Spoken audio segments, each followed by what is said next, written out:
Chapter 1. The End of the Golden String.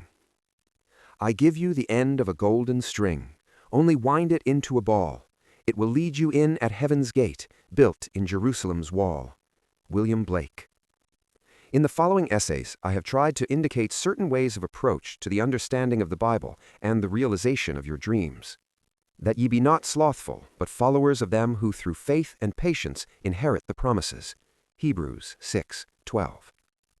Many who enjoy the old familiar verses of Scripture are discouraged when they themselves try to read the Bible as they would any other book, because, quite excusably, they do not understand that the Bible is written in the language of symbolism.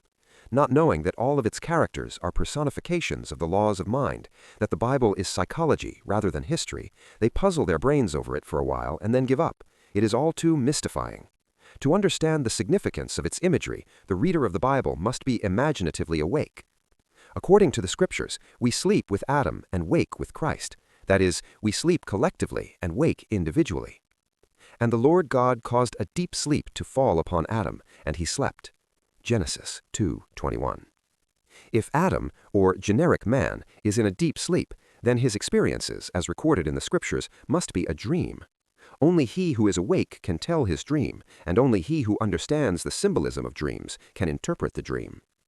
And they said one to another, Did not our heart burn within us while he talked with us by the way, and while he opened us to the Scriptures? Luke 24:32. The Bible is a revelation of the laws and functions of mind, expressed in the language of that twilight realm into which we go when we sleep. Because the symbolical language of this twilight realm is much the same for all men, the recent explorers of this realm, human imagination, call it the collective unconscious. The purpose of this book, however, is not to give you a complete definition of biblical symbols or exhaustive interpretations of its stories. All I hope to have done is to have indicated the way in which you are most likely to succeed in realizing your desires. What things soever ye desire can be obtained only through the conscious, voluntary exercise of imagination in direct obedience to the laws of mind. Somewhere within this realm of imagination, there is a mood, a feeling of the wish fulfilled, which, if appropriated, means success to you.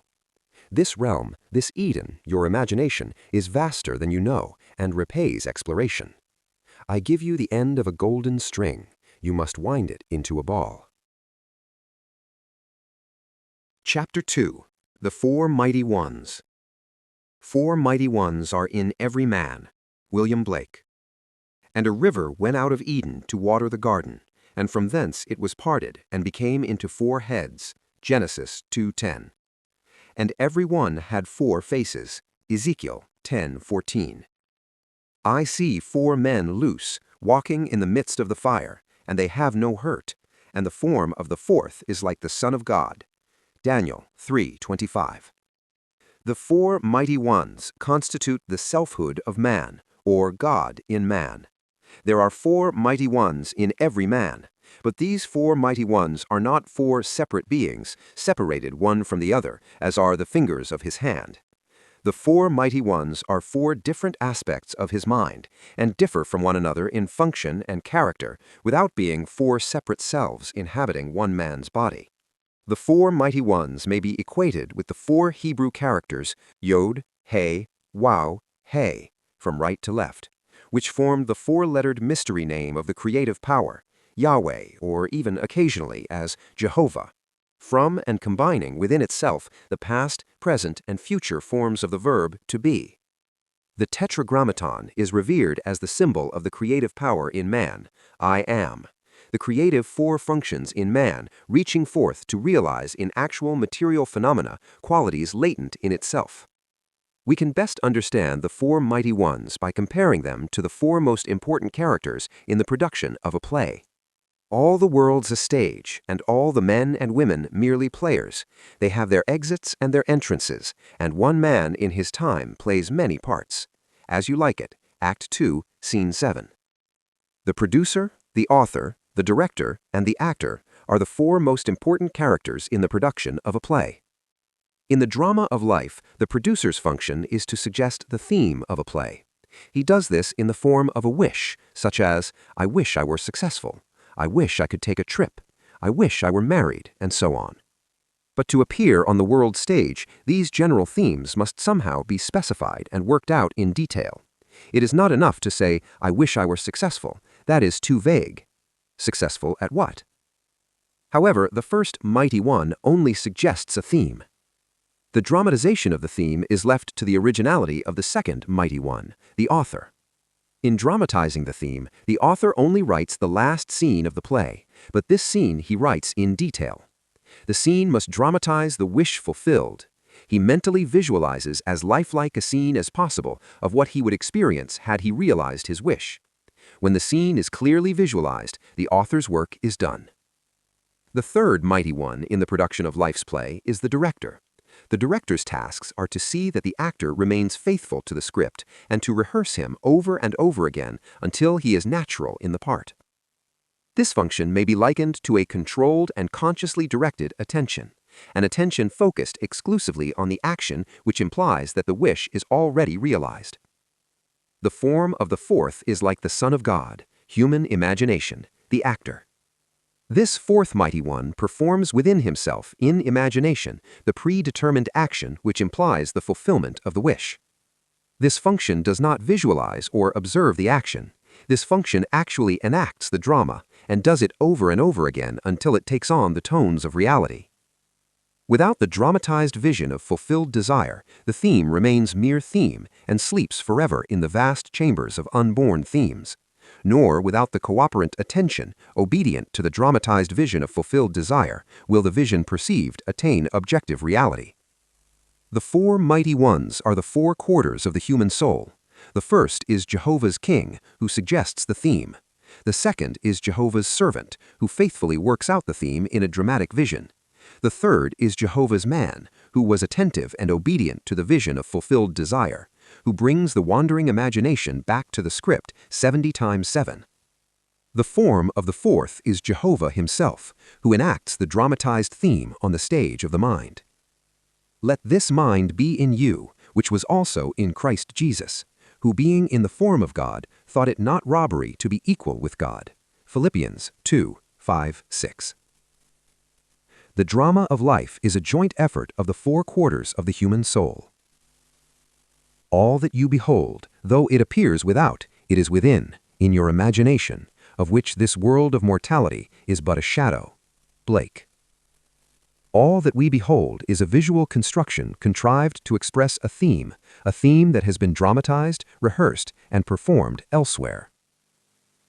What we are witnessing on the stage of life.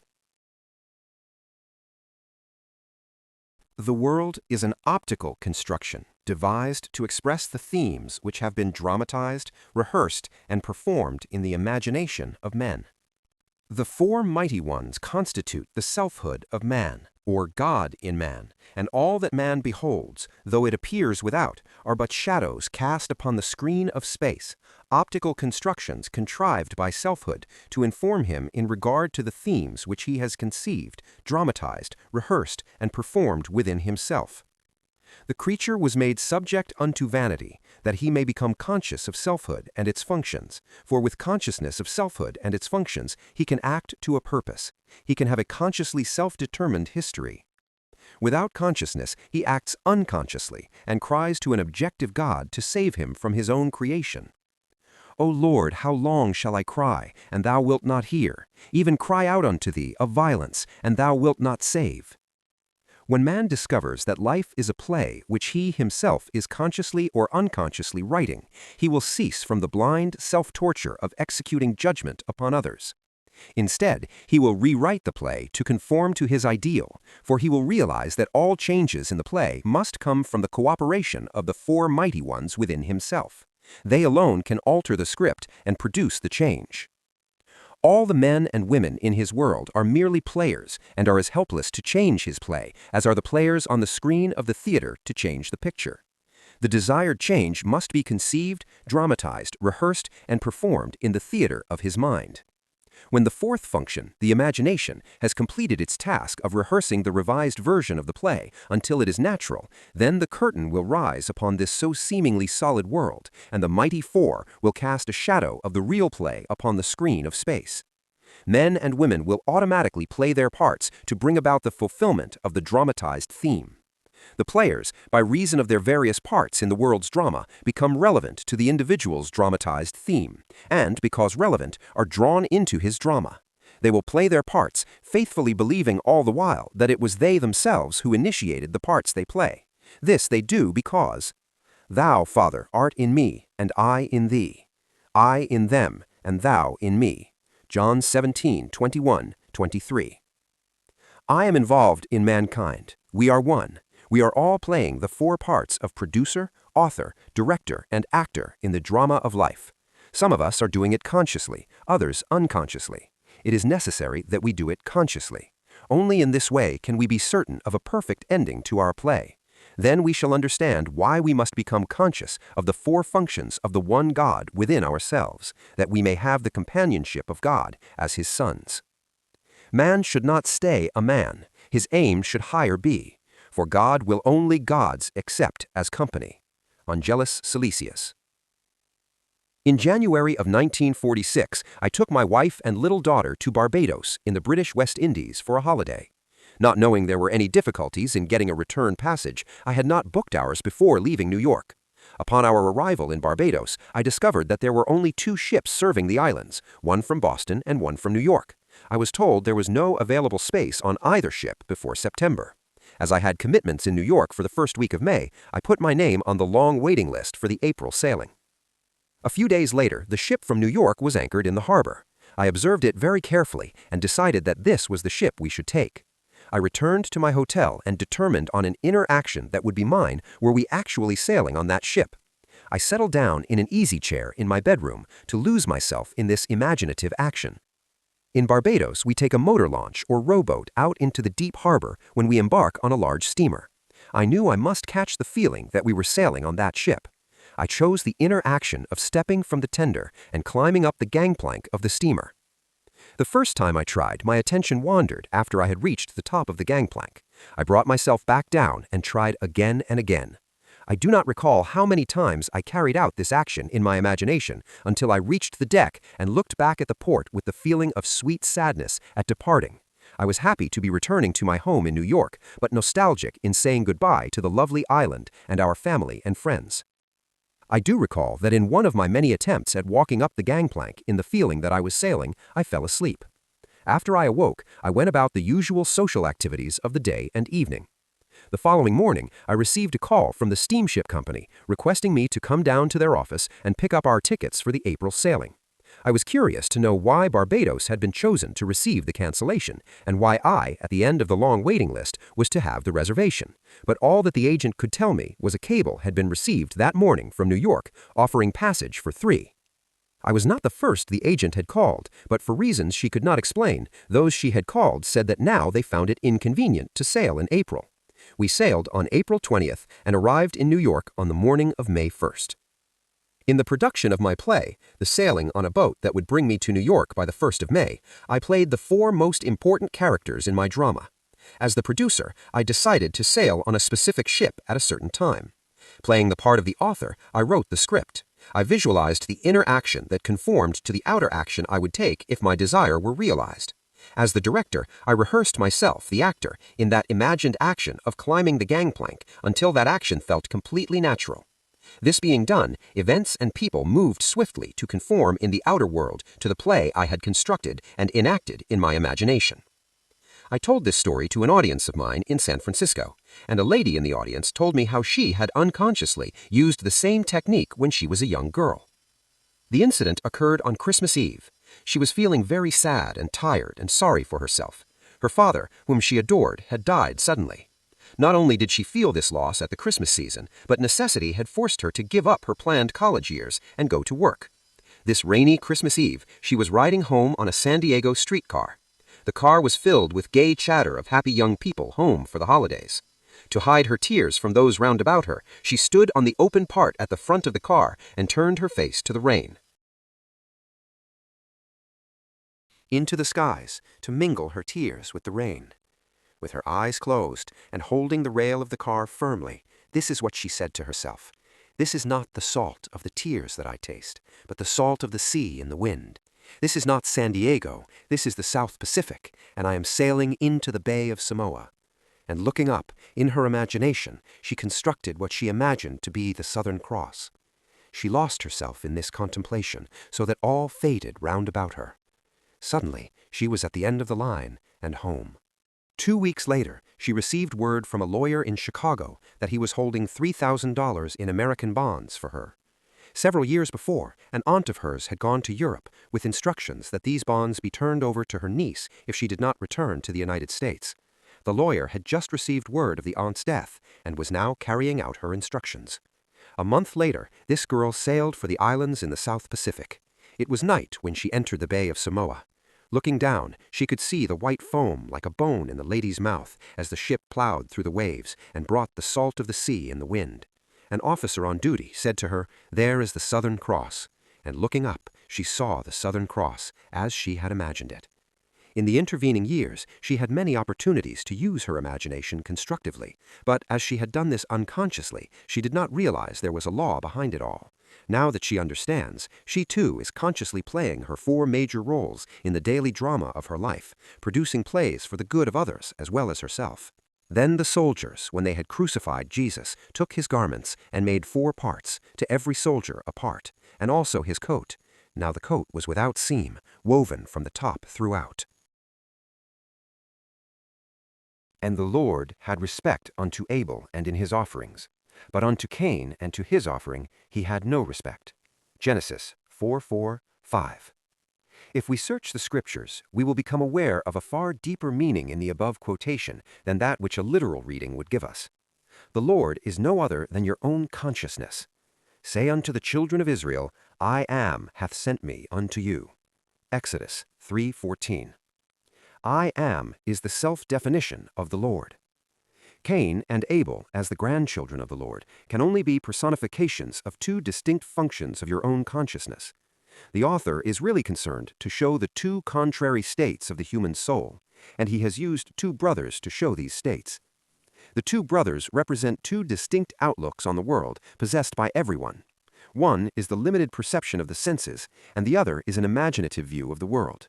Cain, the first view, is a passive surrender to appearances and an acceptance of life on the basis of the world without, a view which inevitably leads to unsatisfied longing or a contentment with disillusion.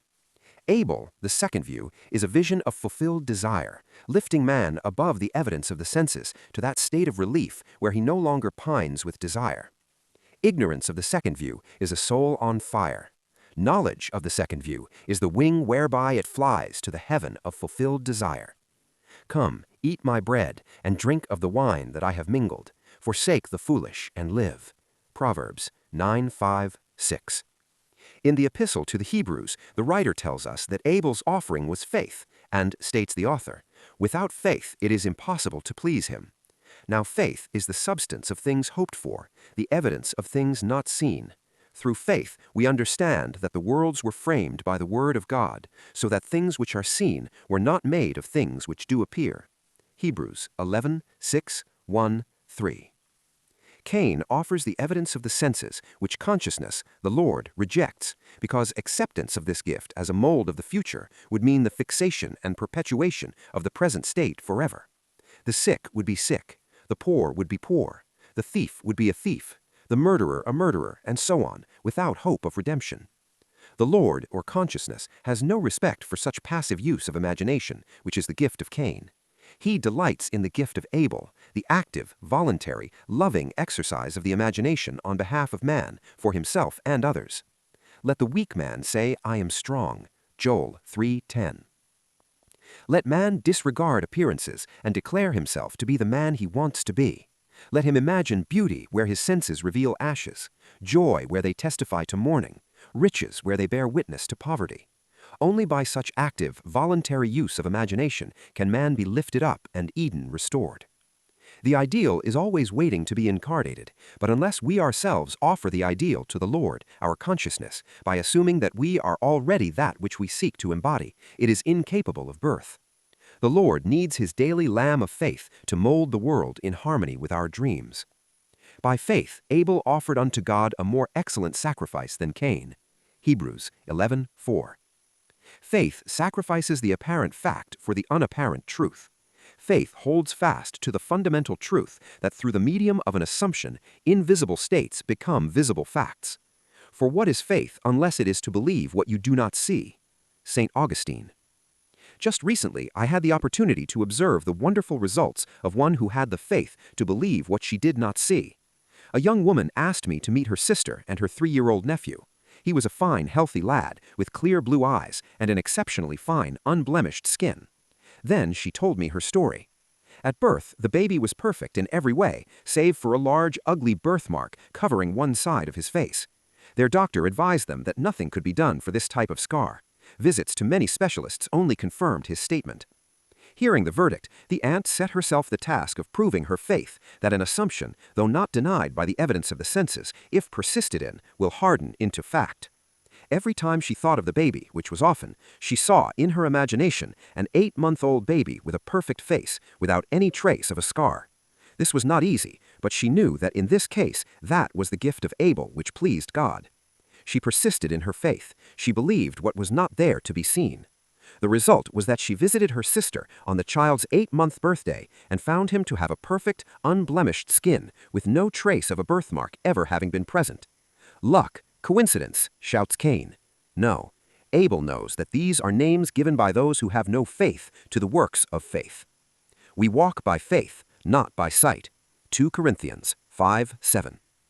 When reason and the facts of life oppose the idea you desire to realize, and you accept the evidence of your senses and the dictates of reason as the truth, you have brought the Lord, your consciousness, the gift of Cain. It is obvious that such offerings do not please him. Life on earth is a training ground for image-making. If you use only the molds your senses dictate, there will be no change in your life. You are here to live the more abundant life, so you must use the invisible molds of imagination and make results and accomplishments the crucial test of your power to create. Only as you assume the feeling of the wish fulfilled and continue therein are you offering the gift that pleases. When Abel's gift is my attire, then I will realize my desire. The prophet Malachi complains that man has robbed God. But ye say, wherein have we robbed thee? In tithes and offerings. Malachi 3:8. Facts based upon reason and the evidence of the senses, which oppose the idea seeking expression, rob you of the belief in the reality of the invisible state. But faith is the evidence of things not seen, and through it good calleth those things which be not as though they were. Romans 4:17. Call the thing not seen. Assume the feeling of your wish fulfilled. That there may be meat in mine house, and prove me now herewith, saith the Lord of hosts, if I will not open you the windows of heaven, and pour you out a blessing, that there shall not be room enough to receive it. Malachi 3:10. This is the story of a couple living in Sacramento, California, who refused to accept the evidence of their senses, who refused to be robbed in spite of a seeming loss.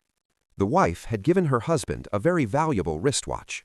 The gift doubled its value because of the sentiment he attached to it. They had a little ritual with the watch. Every night, as he removed the watch, he gave it to her, and she put it away in a special box in the bureau. Every morning, she removed the watch from its box and gave it to her husband, and he, in turn, put it on. This they did faithfully for 14 days. After their 14-day vigil, a man went into the one and only jewelry store in Sacramento where the watch would be recognized. As he offered a gem for appraisal, the owner of the store noticed the wristwatch he was wearing. Under the pretext of needing a closer examination of the stone, he went into an inner office and called the police. After the police arrested the man, they found in his apartment over $10,000 worth of stolen jewelry. In walking by faith, not by sight, this couple attained their desire, the watch, and also aided many others in regaining what had seemed to be lost forever. If one advances confidently in the direction of his dream and endeavors to live the life which he has imagined, he will meet with a success unexpected in common hours. Thoreau. And he dreamed, and behold, a ladder set up on the earth, and the top of it reached to heaven. And behold, the angels of God ascending and descending on it. And behold, the Lord stood above it. Genesis 28:12-13. In a dream, In a vision of the night, when deep sleep fell upon Jacob, his inner eye was opened, and he beheld the world as a series of ascending and descending levels of awareness. It was a revelation of the deepest insight into the mysteries of the world. Jacob saw a vertical scale of ascending and descending values, or states of consciousness. This gave meaning to everything in the outer world, for without such a scale of values, there would be no meaning to life. At every moment of time, man stands upon the eternal scale of meaning. There is no object or event that has ever taken place or is taking place now that is without significance. The significance of an object or event for the individual is a direct index to the level of his consciousness. You are holding this book, for example. On one level of consciousness, it is an object in space. On a higher level, it is a series of letters on paper, arranged according to certain rules. On a still higher level, it is an expression of meaning. Looking outwardly, you see the book first, but actually the meaning comes first.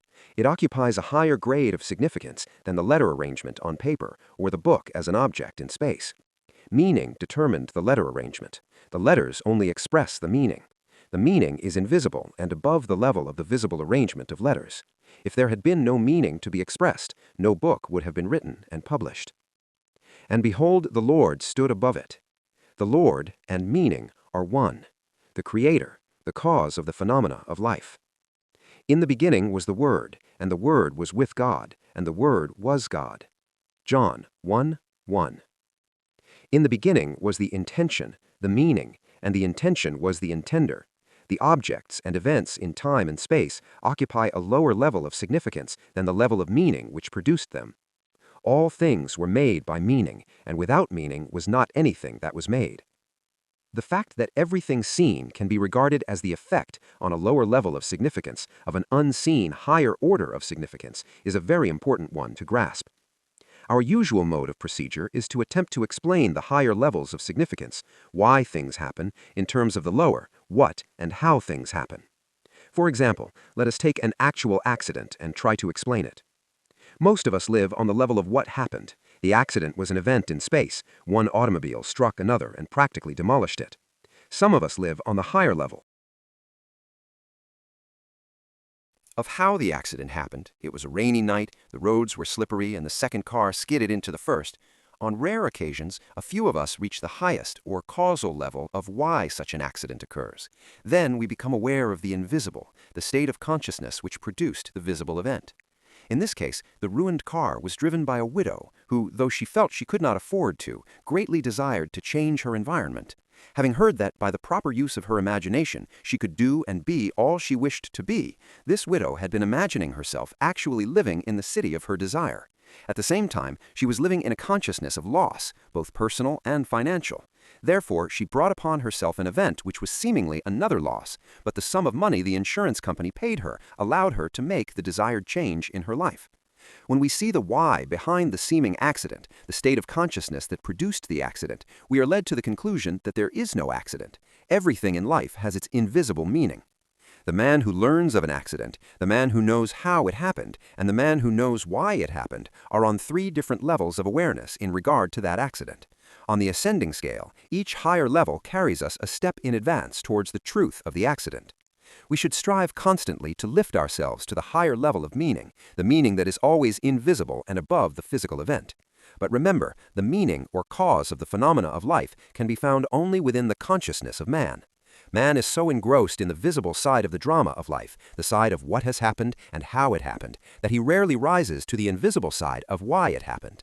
He refuses to accept the prophet's warning that things which are seen were not made of things which do appear. Hebrews 11:3. His descriptions of what has happened and how it happened are true in terms of his corresponding level of thought, but when he asks why it happened, all physical explanations break down, and he is forced to seek the why or meaning of it on the invisible and higher level. The mechanical analysis of events deals only with external relations of things. Such a course will never reach the level which holds the secret of why the events happen.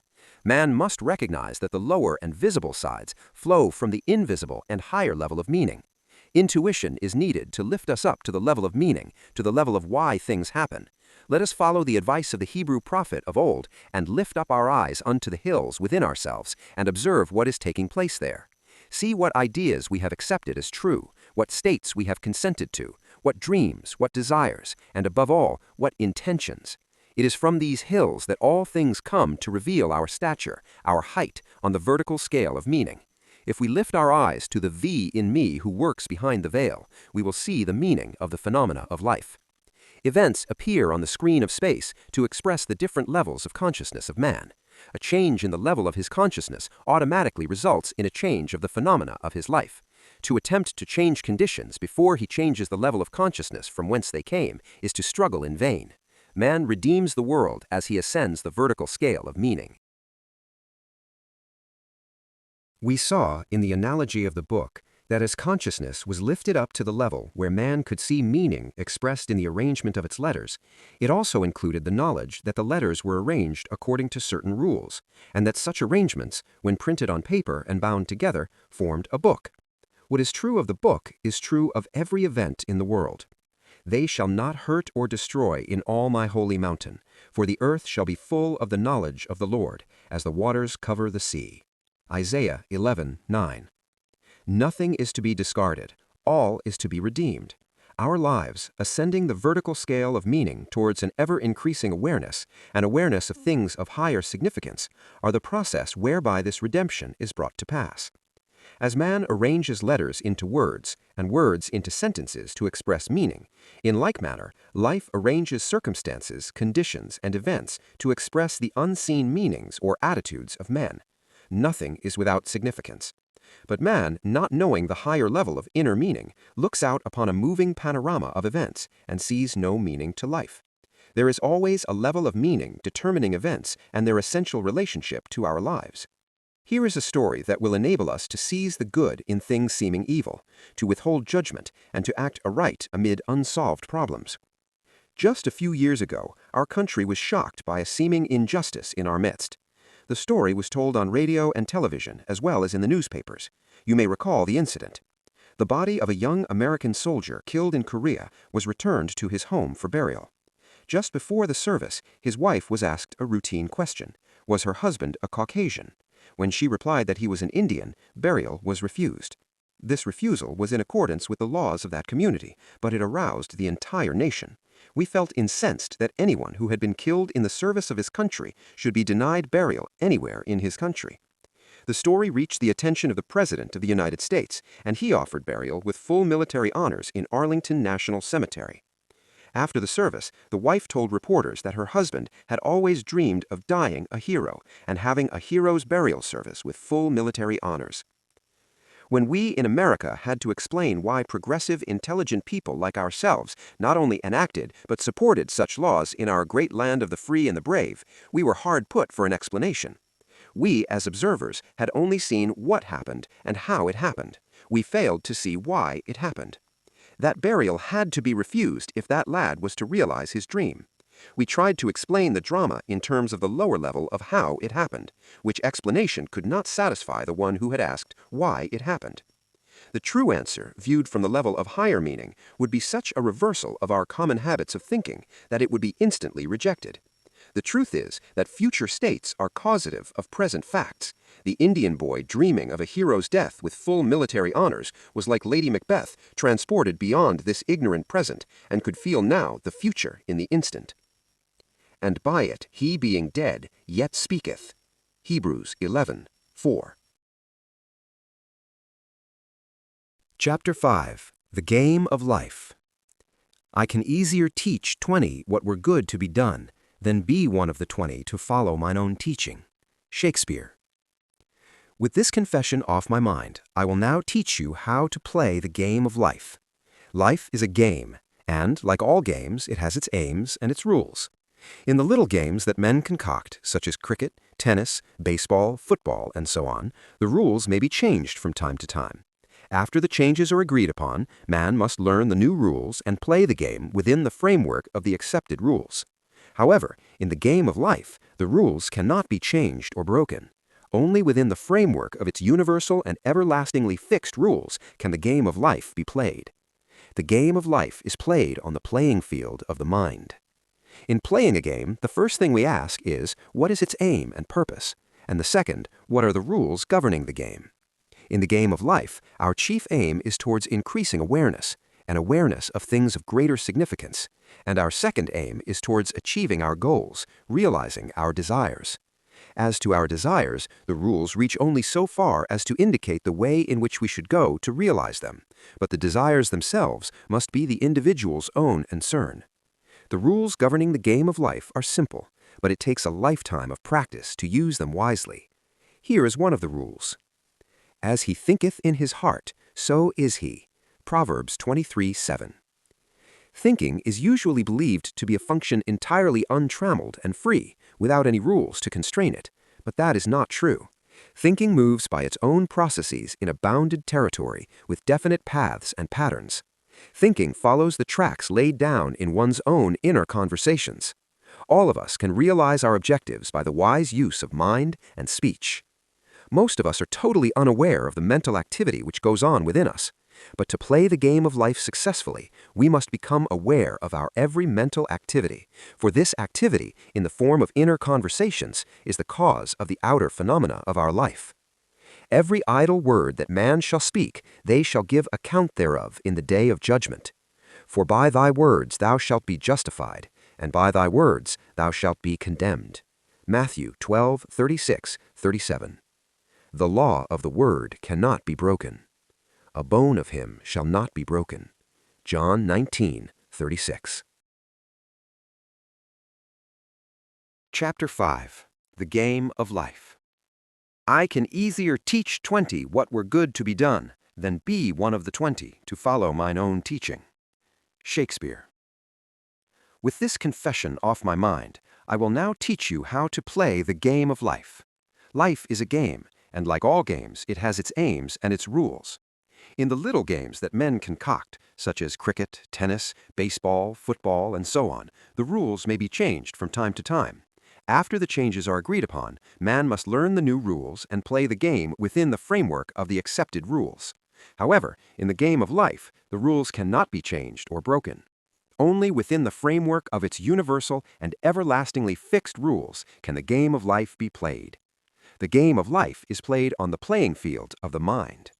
In playing a game, the first thing we ask is, what is its aim and purpose? And the second, what are the rules governing the game? In the game of life, our chief aim is towards increasing awareness, and awareness of things of greater significance, and our second aim is towards achieving our goals, realizing our desires. As to our desires, the rules reach only so far as to indicate the way in which we should go to realize them, but the desires themselves must be the individual's own concern. The rules governing the game of life are simple, but it takes a lifetime of practice to use them wisely. Here is one of the rules. As he thinketh in his heart, so is he. Proverbs 23:7. Thinking is usually believed to be a function entirely untrammeled and free, without any rules to constrain it, but that is not true. Thinking moves by its own processes in a bounded territory with definite paths and patterns. Thinking follows the tracks laid down in one's own inner conversations. All of us can realize our objectives by the wise use of mind and speech. Most of us are totally unaware of the mental activity which goes on within us, but to play the game of life successfully, we must become aware of our every mental activity, for this activity, in the form of inner conversations, is the cause of the outer phenomena of our life. Every idle word that man shall speak, they shall give account thereof in the day of judgment. For by thy words thou shalt be justified, and by thy words thou shalt be condemned. Matthew 12:36-37. The law of the word cannot be broken. A bone of him shall not be broken. John 19:36. The law of the word never overlooks an inner word, nor makes the smallest allowance for our ignorance of its power. It fashions life about us, as we, by our inner conversations, fashion life within ourselves. This is done to reveal to us our position on the playing field of life. There is no opponent in the game of life. There is only the goal. Not long ago, I was discussing this with a successful and philanthropic businessman. He told me a thought-provoking story about himself. He said, "You know, Neville, I first learned about goals in life when I was 14, and it was on the playing field at school. I was good at track and had a fine day, but there was one more race to run, and I had stiff competition in one other boy. I was determined to beat him. I beat him, it is true, but while I was keeping my eye on him, a third boy, who was considered no competition at all, won the race. That experience taught me a lesson I have used throughout my life. When people ask me about my success, I must say that I believe it is because I have never made making money my goal. My goal is the wise, productive use of money. This man's inner conversations are based on the premise that he already has money. His constant inner question, the proper use of it. The inner conversations of the man struggling to get money only prove his lack of money. In his ignorance of the power of the word, he is building barriers in the way of the attainment of his goal. He has his eye on the competition rather than on the goal itself. The fault, dear Brutus, is not in our stars, but in ourselves, that we are underlings. Julius Caesar, Act 1, Scene 2. As the worlds were framed by the word of God, so we, as imitators of God, as dear children, create the conditions and circumstances of our lives by our all-powerful human inner words. Without practice, the most profound knowledge of the game would produce no desired results. To him that knoweth to do good, that is, knoweth the rules, and doeth it not, to him it is sin. In other words, he will miss his mark and fail to realize his goal. In the parable of the talents, the master's condemnation of the servant who neglected to use his gift is clear and unmistakable. And, having discovered the one rule of the game of life, we risk failure by ignoring it. The talent not used, like the limb not exercised, slumbers, and finally atrophies. We must be doers of the word, and not hearers only. Since thinking follows the tracks laid down in one's own inner conversations, not only can we see where we are going on the playing field of life by observing our inner talking, but also we can determine where we will go by controlling and directing our inner talking. What would you think and say and do were you already the one you want to be? Begin to think and say and do this inwardly. You are told that there is a rod in heaven that revealeth secrets, and you must always remember that heaven is within you. And to make it crystal clear who God is, where he is, and what his secrets are, Daniel continues, "Thy dream and the visions of thy head are these." They reveal the tracks to which you are tied, and point the direction in which you are going. This is what one woman did to turn the tracks to which she had been unhappily tied in the direction she wanted to go. For 2 years, she had kept herself estranged from 3 people she loved most. She had had a quarrel with her daughter-in-law, who ordered her from her home. For those 2 years, she had not seen or heard from her son, her daughter-in-law, or her grandson, though she had sent her grandson numerous gifts in the meantime. Every time she thought of her family, which was daily, she carried on a mental conversation with her daughter-in-law, blaming her for the quarrel and accusing her of being selfish. Upon hearing a lecture of mine one night, it was this very lecture on the game of life and how to play it, she suddenly realized she was the cause of the prolonged silence and that she, and she alone, must do something about it. Recognizing that her goal was to have the former loving relationship, she set herself the task of completely changing her inner talking. That very night, in her imagination, she constructed 2 loving, tender letters written to her, one from her daughter-in-law and the other from her grandson. In her imagination, she read them over and over again until she fell asleep in the joyful mood of having received the letters. She repeated this imaginary act each night for 8 nights. On the morning of the 9th day, she received one envelope containing 2 letters, one from her daughter-in-law, one from her grandson. They were loving, tender letters inviting her to visit them, almost replicas of those she had constructed mentally. By using her imagination consciously and lovingly, she had turned the tracks to which she was tied in the direction she wanted to go, towards a happy family reunion. A change of attitude is a change of position on the playing field of life. The game of life is not being played out there in what is called space and time. The real moves in the game of life take place within, on the playing field of the mind. Losing thy soul again to find, rendering toward that goal thy separate mind. Lawrence Houseman. Chapter 6. Time, Times, and an Half. And one said to the man clothed in linen, which was upon the waters of the river, How long shall it be to the end of these wonders? And I heard the man clothed in linen, which was upon the waters of the river, when he held up his right hand and his left hand unto heaven, and swear by him that liveth forever, that it shall be for a time, times, and an half. Daniel 12, 6, 7. At one of my lectures given in Los Angeles on the subject of the hidden meaning behind the stories of the Bible, someone asked me to interpret the above quotation from the book of Daniel. After I confessed I did not know the meaning of that particular passage, a lady in the audience said to herself, "If the mind behaves according to the assumption with which it starts, then I will find the true answer to that question and tell it to Neville." And this is what she told me. Last night the question was asked, what is the meaning of time, times, and an half, as recorded in Daniel 12:7? Before going to sleep last night, I said to myself, now there is a simple answer to this question, so I will assume that I know it, and while I am sleeping, my greater self will find the answer and reveal it to my lesser self in dream or vision. Around 5 a.m. I awakened. It was too early to rise, so remaining in bed, I quickly fell into that half-dreamy state between waking and sleeping. And while in that state, a picture came into my mind of an old lady. She was sitting in a rocking chair and rocking back and forth, back and forth. Then a voice, which sounded like your voice, said to me, "Do it over and over and over again until it takes on the tones of reality." I jumped out of bed and reread the 12th chapter of Daniel, and this is the intuitive answer I received. Taking the 6th and 7th verses, for they constituted last night's question, I felt that if the garments with which biblical characters are clothed correspond to their level of consciousness, as you teach, then linen must represent a very high level of consciousness indeed, for the man clothed in linen was standing upon the waters of the river.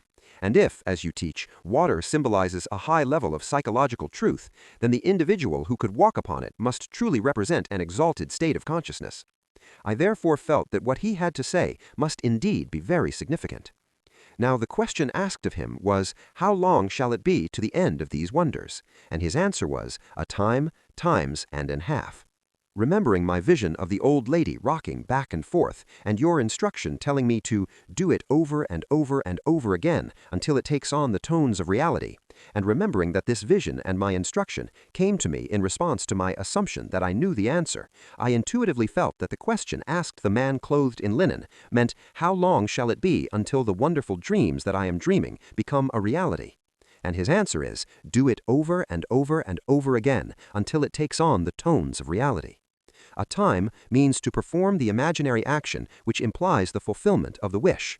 Times means to repeat the imaginary action over and over again, and an half means the moment of falling asleep while performing the imaginary action, for such a moment usually arrives before the predetermined action is completed, and therefore can be said to be a half or part of a time. To get such inner understanding of the scriptures by the simple assumption that she did know the answer was a wonderful experience for this woman. However, to know the true meaning of the time, times, and an half, she must apply her understanding in her daily life. We are never at a loss in an opportunity to test this understanding, either for ourselves or for another. A number of years ago, a widow living in the same apartment house as we came to see me about her cat. The cat was her constant companion and dear to her heart. He was, however, 8 years old, very ill and in great pain. He had not eaten for days and would not move from under her bed. 2 veterinarians had seen the cat and advised the woman that the cat could not be cured and that he should be put to sleep immediately. I suggested that that night, before retiring, she create in her imagination some action that would indicate the cat was its former healthy self. I advised her to do it over and over again until it took on the tones of reality. This she promised to do. However, either from lack of faith in my advice or from lack of faith in her own ability to carry out the imaginary action, she asked her niece to spend the night with her. This request was made so that if the cat were not well by morning, the niece could take it to the veterinarians, and she, the owner, would not have to face such a dreaded task herself. That night, she settled herself in an easy chair and began to imagine the cat was romping beside her, scratching at the furniture, and doing many things she would not normally have allowed. Each time she found that her mind had wandered from its predetermined task to see a normal, healthy, frisky cat, she brought her attention back to the room and started her imaginary action over again. This she did over and over again, until finally, in a feeling of relief, she dropped off to sleep, still seated in her chair. At about 4 o'clock in the morning, she was awakened by the cry of her cat. He was standing by her chair. After attracting her attention, he led her to the kitchen where he begged for food. She fixed him a little warm milk, which he quickly drank and cried for more. That cat lived comfortably for 5 more years when, without pain or illness, he died naturally in his sleep. How long shall it be to the end of these wonders? A time, times, and an half. In a dream, in a vision of the night, when deep sleep falleth upon men, in slumberings upon the bed. Then he openeth the ears of men, and sealeth their instructions. Job 33, 15, 16. Of the time, times, and an half, she must apply her understanding in her daily life. We are never at a loss in an opportunity to test this understanding, either for ourselves or for another. A number of years ago, a widow living in the same apartment house as we came to see me about her cat. The cat was her constant companion and dear to her heart. He was, however, 8 years old, very ill and in great pain. He had not eaten for days and would not move from under her bed. 2 veterinarians had seen the cat and advised the woman that the cat could not be cured and that he should be put to sleep immediately. I suggested that that night, before retiring, she create in her imagination some action that would indicate the cat was its former healthy self. I advised her to do it over and over again until it took on the tones of reality. This she promised to do.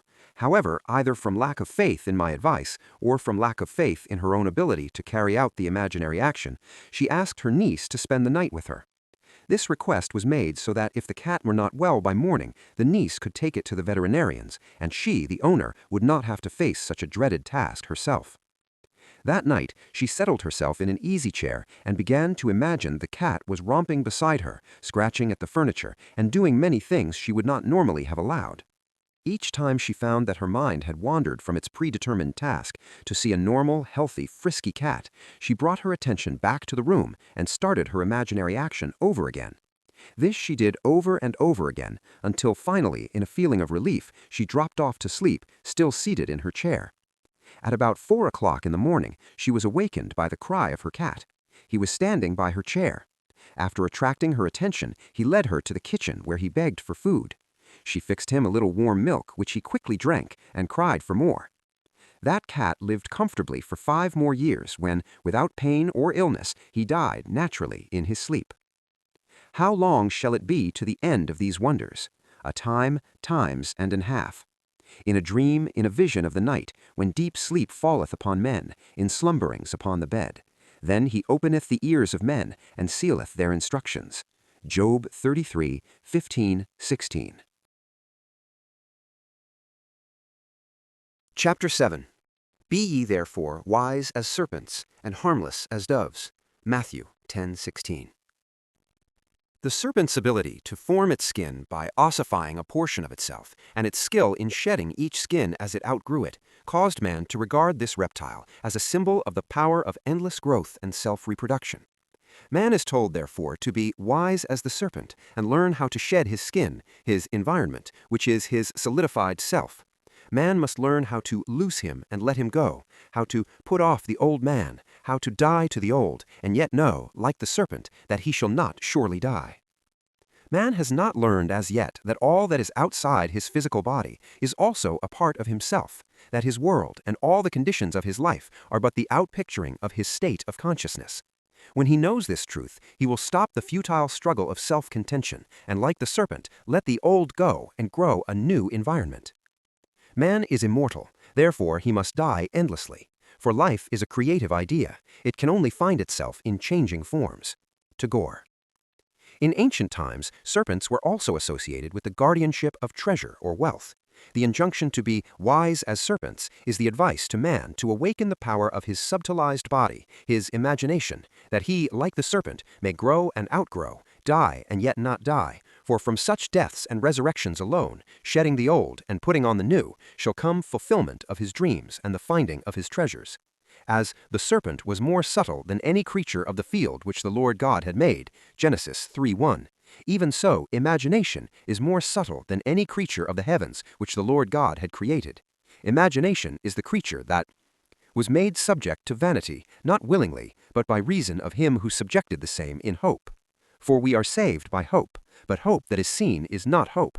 For what a man seeth, why doth he yet hope for it? But if we hope for that we see not, then do we patient wait for it. Romans 8:20, 24, 25. Although the outer or natural man of the senses is interlocked with his environment, the inner or spiritual man of imagination is not thus interlocked. If the interlocking were complete, the charge to be wise as serpents would be in vain. Were we completely interlocked with our environment, we could not withdraw our attention from the evidence of the senses and feel ourselves into the situation of our fulfilled desire, in hope that that unseen state would solidify as our new environment. But there is a natural body and there is a spiritual body. 1 Corinthians 15:44. The spiritual body of imagination is not interlocked with man's environment. The spiritual body can withdraw from the outer man of sense and environment and imagine itself to be what it wants to be. And if it remains faithful to the vision, imagination will build for man a new environment in which to live. This is what is meant by the statement, I go to prepare a place for you.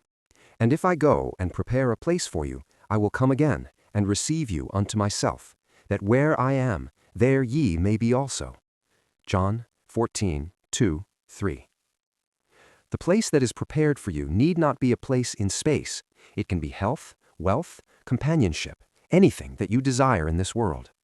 Now, how is the place prepared? You must first construct as lifelike a representation as possible of what you would see and hear and do if you were physically present and physically moving about in that place. Then, with your physical body immobilized, you must imagine that you are actually in that place and are seeing and hearing and doing all that you would see and hear and do if you were there physically. This you must do over and over again until it takes on the tones of reality. When it feels natural, the place has been prepared as the new environment for your outer or physical self. Now you may open your physical eyes and return to your former state. The place is prepared, and where you have been in imagination, there you shall be in the body also. How this imagined state is realized physically is not the concern of you, the natural or outer man. The spiritual body, on its return from the imagined state to its former physical state, created an invisible bridge of incident to link the two states. Although the curious feeling that you were actually there and that the state was real is gone as soon as you open your eyes upon the old familiar environment, nevertheless you are haunted with the sense of a double identity, with the knowledge that there is a natural body and there is a spiritual body. When you, the natural man, have had this experience, you will go automatically across the bridge of events which leads to the physical realization of your invisibly prepared place. This concept that man is dual and that the inner man of imagination can dwell in future states and return to the present moment with a bridge of events to link the two clashes violently with the widely accepted view about the human personality and the cause and nature of phenomena. This concept that man, consciously or unconsciously, determines the conditions of life by imagining himself into these mental states leads to the conclusion that this supposedly solid world is a construction of mind, a concept which, at first, common sense rejects. However, we should remember that most of the concepts which common sense at first rejected, man was afterward forced to accept. These never-ending reversals of judgment which experience has forced upon man led to Professor Whitehead to write, "Heaven knows what seeming nonsense may not tomorrow the demonstrated truth." The creative power in man sleeps and needs to be awakened. Awake, thou that sleepest, and arise from the dead. Ephesians 5:14. Wake from the sleep that tells you the outer world is the cause of your conditions of life. Rise from the dead past and create a new environment. Know ye not that ye are the temple of God, and that the Spirit of God dwelleth in you? 1 Corinthians 3:16. The Spirit of God in you is your imagination, but it sleeps and needs to be awakened in order to lift you off the bar of the senses where you have so long lain stranded. The boundless possibilities open to you as you become wise as serpents is beyond measure. You will select the ideal conditions you want to experience and the ideal environment you want to live in.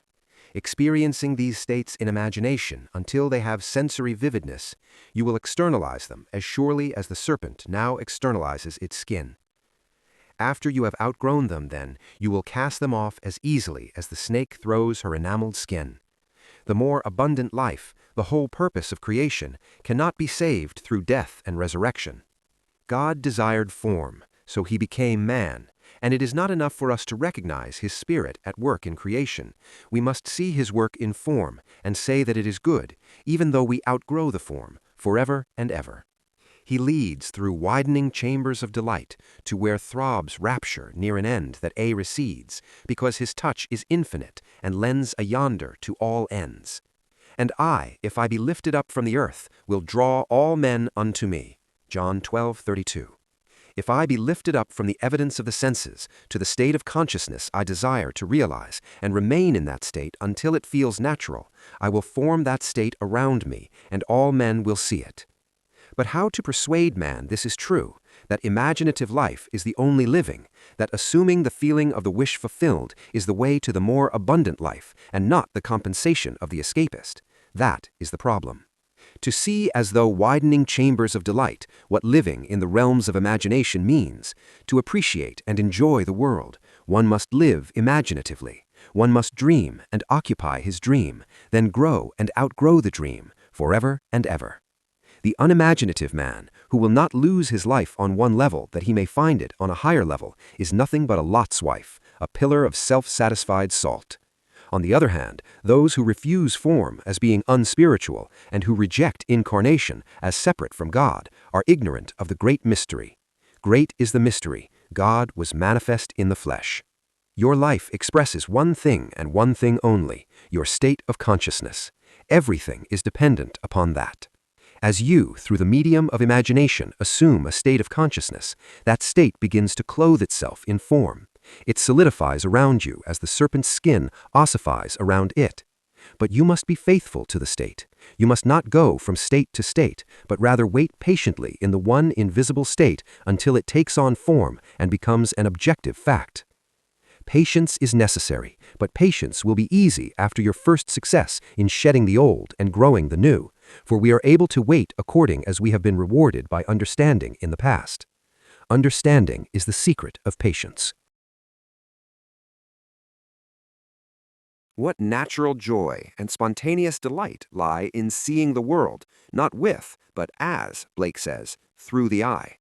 Imagine that you are seeing what you want to see and remain faithful to your vision. Your imagination will make for itself a corresponding form in which to live. All things are made by imagination's power. Nothing begins except in the imagination of man. From within out is the law of the universe. As within, so without. Man turns outward in his search for truth, but the essential thing is to look within. Truth is within ourselves. It takes no rise from outward things, whate'er you may believe.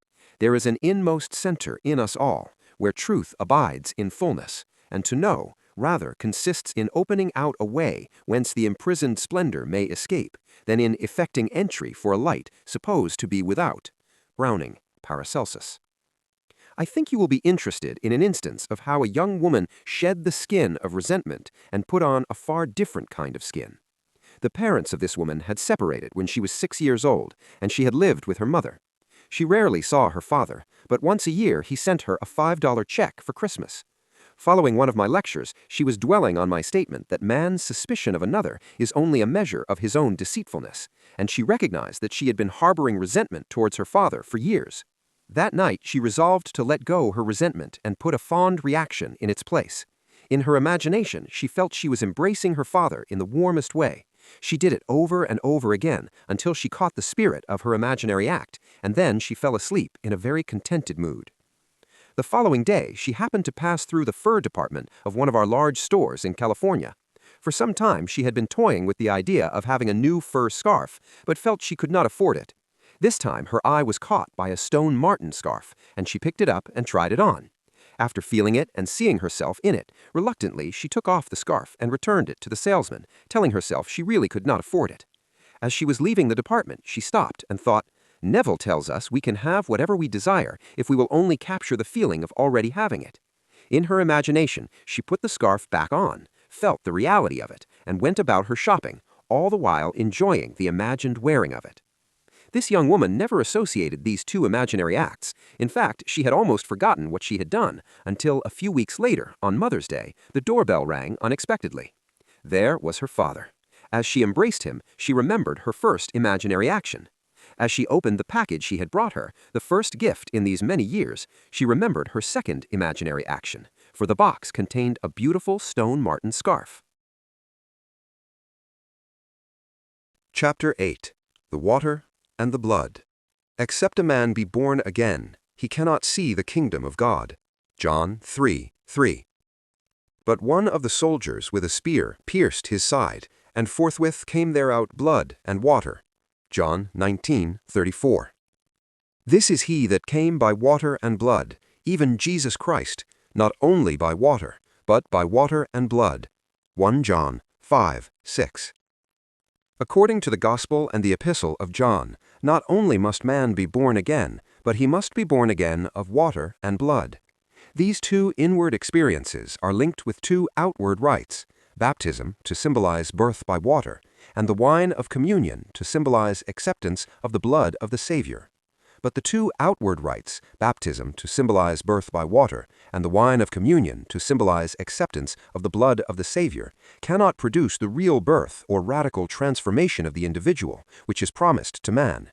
The outward use of water and wine cannot bring about the desired change of mind. We must therefore look for the hidden meaning behind the symbols of water and blood.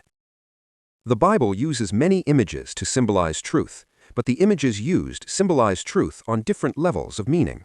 On the lowest level, the image used is stone. For example, "And a great stone was upon the well's mouth, and thither were all the flocks gathered, and they rolled the stone from the well's mouth and watered the sheep." Genesis 29:2-3. "They sank into the bottom as a stone." Exodus 15:5. When a stone blocks the well, it means that people have taken these great symbolical revelations of truth literally. When someone rolls the stone away, it means that an individual has discovered beneath the allegory or parable its psychological life germ or meaning. This hidden meaning, which lies behind the literal words, is symbolized by water. It is this water, in the form of psychological truth, that he then offers to humanity. "The flock of my pasture are men." Ezekiel 34:3. The literal-minded man who refuses the cup of water, psychological truth, offered him, sinks into the bottom as a stone. He remains on the level where he sees everything in pure objectivity, without any subjective relationship he may have. He may keep all the commandments, written on stone, literally, and yet break them psychologically all day long. He may, for example, not literally steal the property of another, and yet see the other in want. To see another in want is to rob him of his birthright as a child of God, for we are all children of the Most High.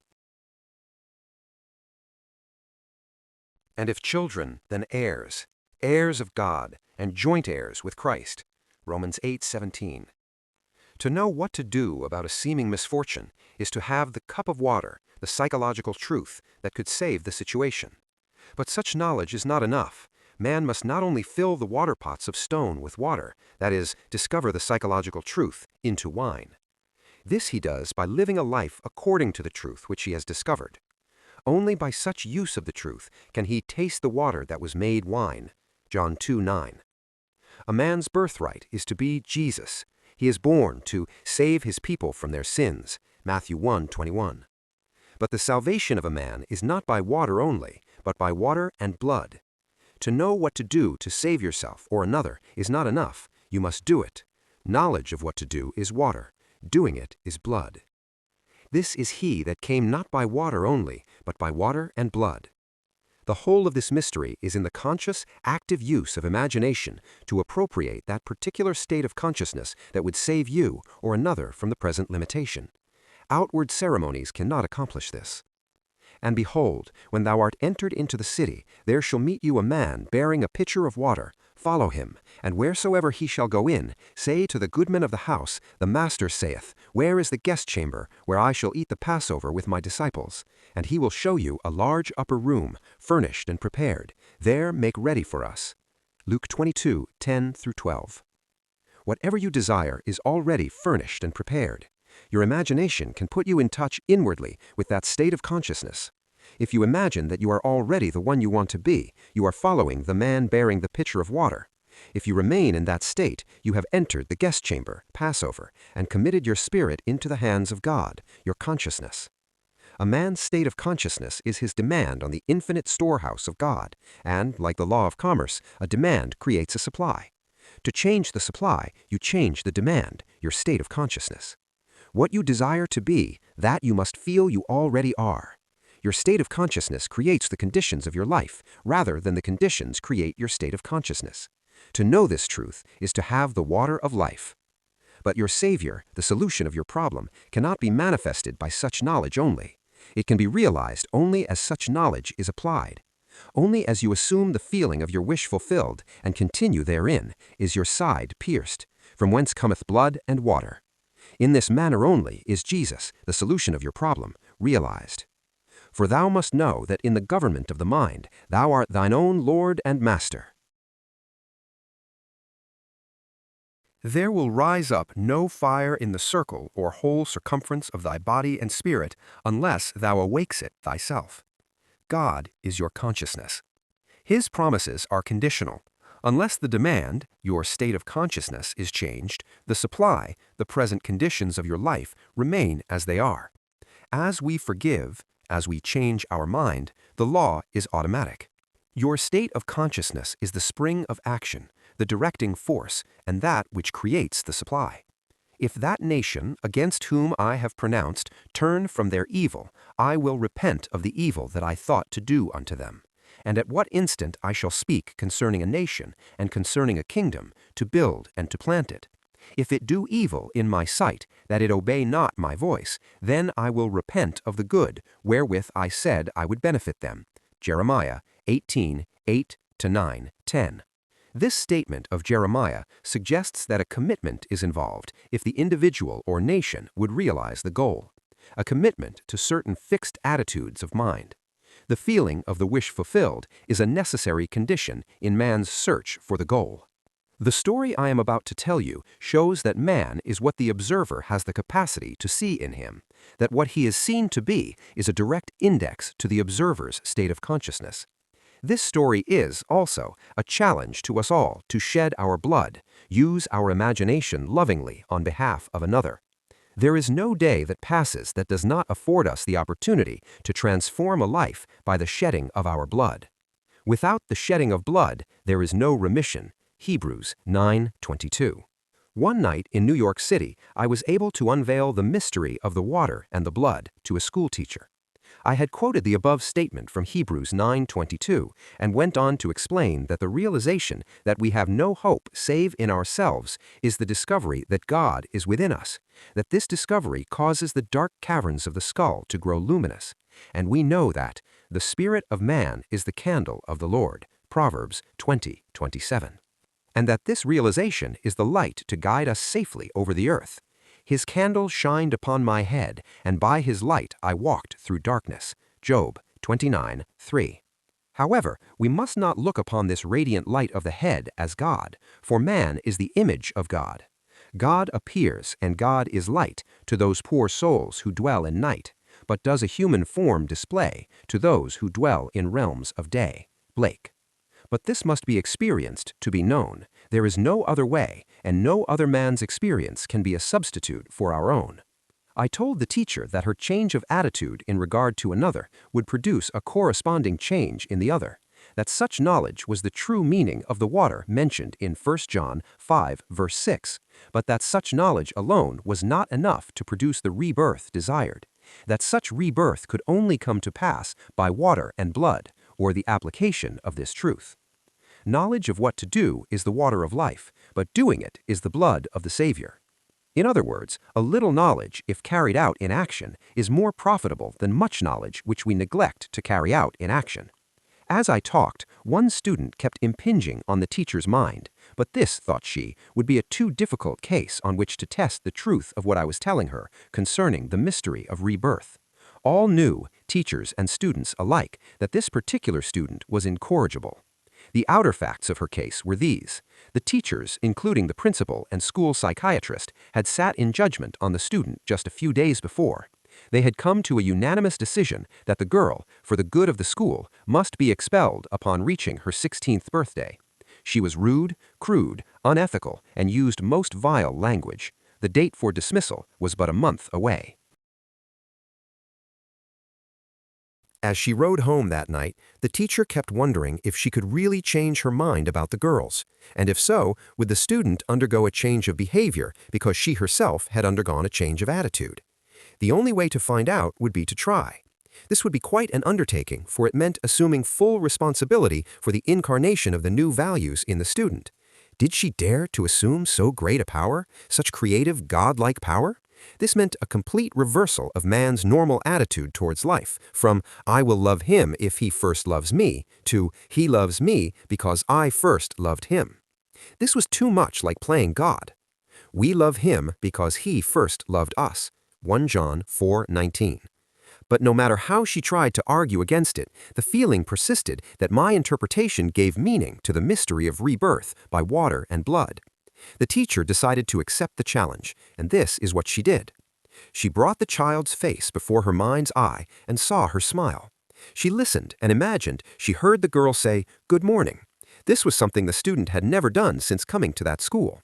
The teacher imagined the very best about the girl, and then listened and looked as though she heard and saw all that she would hear and see after these things should be. The teacher did this over and over again until she persuaded herself it was true and fell asleep. The very next morning, the student entered her classroom and smilingly said, "Good morning." The teacher was so surprised she almost did not respond, and, by her own confession, all through the day she looked for signs of the girl's returning to her former behavior. However, the girl continued in the transformed state. By the end of the week, the change was noted by all. A second staff meeting was called, and a decision of expulsion was revoked. As the child remained friendly and gracious, the teacher has had to ask herself, where was the bad child in the first place? For mercy, pity, peace, and love is God, our Father dear. And mercy, pity, peace, and love is man, his child and care. Blake, the divine image. Transformation, in principle, is always possible, for the transformed being lives in us, and it is only a question of becoming conscious of it. The teacher had to experience this transformation to know the mystery of blood and water. There was no other way, and no man's experience could have been a substitute for her own. We have redemption through his blood, Ephesians 1:7. Without the decision to change her mind in regard to the child and the imaginative power to carry it out, the teacher could never have redeemed the student. None can know the redemptive power of the imagination who has not shed his blood and tasted the cup of experience. Once read thy own breast right, and thou hast done with fears. Man gets no other light, search he 1,000 years. Matthew Arnold. And with many such parables spake he the word unto them, as they were able to hear it. But without a parable spake he not unto them. And when they were alone, he expounded all things to his disciples. Mark chapter 4, verses 33 and 34. This collection of parables, which is called the Bible, is a revelation of truth expressed in symbolism to reveal the laws and purposes of the mind of man. As we become aware of deeper meanings in the parables than those which are usually assigned to them, we are apprehending them mystically. For example, let us take a mystical view of the advice given to the disciples in Matthew chapter 10, verse 10. We read that as the disciples were ready to teach and practice the great laws of mind which had been revealed to them, they were told not to provide shoes for the journey. A disciple is one who disciplines his mind, that he may consciously function and act on higher and higher levels of consciousness. The shoe was chosen as a symbol of vicarious atonement, or the spirit of "let me do it for you," because the shoe protects the wearer and shields him from impurities by taking them upon himself. The aim of the disciple is always to lead himself and others from the bondage of dependency into the liberty of the sons of God. Hence the advice, take no shoes. Accept no intermediary between yourself and God. Turn from all who would offer to do for you what you should do and could do far better yourself. Earth's crammed with heaven, and every common bush afire with God, but only he who sees takes off his shoes. Elizabeth Barrett Browning. Verily I say unto you, inasmuch as ye have done it unto one of the least of these my brethren, ye have done it unto me. Matthew chapter 25, verse 40. Every time you exercise your imagination on behalf of another, be it good, bad, or indifferent, you have literally done that to Christ, for Christ is awakened human imagination. Through the wise and loving use of imagination, man clothes and feeds Christ, and through ignorant and fearful misuse of imagination, man disrobes and scourges Christ. Let none of you imagine evil in your hearts against your neighbor. Zechariah chapter 8, verse 17, is sound but negative advice. A man may stop misusing his imagination on the advice of a friend. He may be negatively served by the experience of others and learn not to imagine, but that is not enough. Such lack of use of the creative power of imagination could never clothe and feed Christ. The purple robe of the Son of God is woven not by not imagining evil, but by imaging the good, by the active, voluntary, and loving use of imagination. Whatsoever things are of good report, if there be any virtue, and if there be any praise, think on these things. Philippians chapter 4, verse 8. King Solomon made himself a chariot of the wood of Lebanon. He made the pillars thereof of silver, the bottom thereof of gold, the covering of it of purple, the midst thereof being paved with love. Song of Solomon, chapter 3, verses 9 and 10. The first thing we notice is King Solomon made himself. That is what every man must eventually do, make himself a chariot of the wood of Lebanon. By chariot, the writer of this allegory means mind, in which stands the spirit of wisdom, Solomon, controlling the four functions of mind, that he may build a world of love and truth. And Joseph made ready his chariot and went up to meet Israel his father. What tributaries follow him to Rome, to grace in captive bonds his chariot wheels? If man does not make himself a chariot of the wood of Lebanon, then his will be like Queen Mab's. She is the fairy's midwife, her chariot is an empty hazelnut. The wood of Lebanon was the mystic's symbol of incorruptibility. To a mystic, it is obvious what King Solomon made himself.